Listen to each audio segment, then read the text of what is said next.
એશિયાની પ્રથમ dessert theme night safari અને ઝૂ બનાસકાંઠાના ડીસામાં આકાર લેવા જઈ રહ્યું છે, જે ગુજરાતના પર્યટન ક્ષેત્રે એક ઐતિહાસિક સીમાચિહ્ન સાબિત થશે. જૂના ડીસામાં અંદાજે 103 હેક્ટર જમીન પર 542 કરોડના જંગી ખર્ચે નિર્માણ પામનારા આ ભવ્ય પ્રોજેક્ટને સેન્ટ્રલ ઝૂ ઓથોરિટીની સત્તાવાર મંજૂરી મળી ગઈ છે. આ અદ્ભુત પાર્કમાં આંતરરાષ્ટ્રીય ધોરણોની નાઇટ સફારી સાથે 83 પ્રજાતિના આશરે 2700 જેટલા દેશી વિદેશી વન્યજીવો અને પક્ષીઓ વસવાટ કરશે.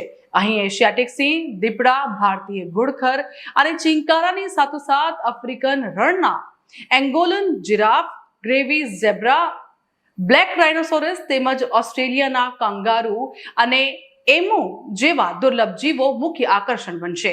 દિવસના સમયે ઝૂ અને રાત્રે રોમાંચક નાઇટ સફારીનો આ અદ્ભુત સમન્વય પ્રવાસીઓને એક રોમાંચક અને અવિસ્મરણીય તેમજ પ્રકૃતિ પ્રેમી અનુભવ પ્રદાન કરશે.